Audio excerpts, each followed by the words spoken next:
Before we get started, tell the viewers a little bit about you. Who is Jennifer? Who is Jennifer? Well, I'm 52. I am a mother of 2 children. Recently divorced after 23 years of marriage. Grew up in Ohio, born and raised in the same area of Ohio. Had a really wonderful upbringing at home with, 2 loving parents. My father was an anesthesiologist. My mom had the blessing of being able to stay at home, and I have 3 siblings.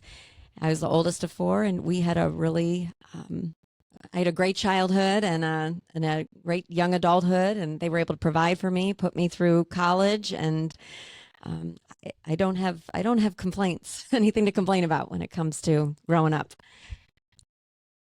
Let's go. Let's start this show off on the right foot. You grew up not wanting, loving family, anesthesiologist, which is my favorite when I go to surgery. Anytime you go to surgery, they always say, "I'll be your best friend." I see why. You know what my dad said? It was, "I pass gas for a living." And that's a good gas. You still live in the same community and stuff. The choice that you made, which we'll get into later, must have impacted the whole community. I don't know how I can still stay there. This is just me knowing that the whispers still linger of that dreadful day. Take me down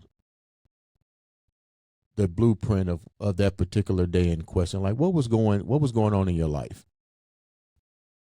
You mean the day then that it all hit the story broke? Before the story broke. Before the story broke. How did it all transpire? Well, we ended up in a financial situation where my husband was no longer working, and I was getting phone calls, and phone calls from mortgage lender, leasing agent for the car, and it became apparent when I questioned him about these phone calls that after 5 years of not working, he was holding a lot of important financial details.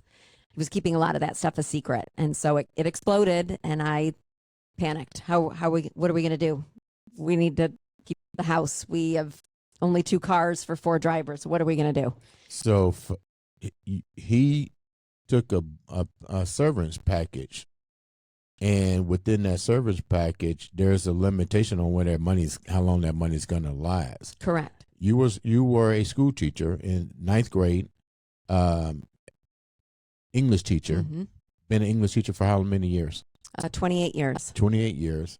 First marriage or second marriage? First marriage. First marriage ever. Beautiful home, built a home. You wanted the same type of lifestyle that you grew up with your mom and dad. Stability, the structure, and all of a sudden. Strong values. Strong values. Yeah. Were there strong values in the house? No, the house was full of a lot of toxicity. What do you mean? There was a lot of verbal abuse. I think there was a lot of mental angst as a result of things that were going on. I know my son was going through some real struggles at one point early on in high school. That contributed to some of it, but then dad being laid off, and so all this stuff, these emotional outbursts, this behavior pattern with him and your son or siblings. I mean, your son. This happened after the layoff? No. These happened. Well, no, for the first year that we were in the home, because this all transpired. So the first year we were in the home is when he actually started going through my son started going through some mental struggles, and then my husband was laid off, or took the severance, was given some options, took the severance about almost a year into being in that new home. Mm-hmm. But then obviously my son was still struggling, but then my husband was apparently going through some of his own mental breakdown.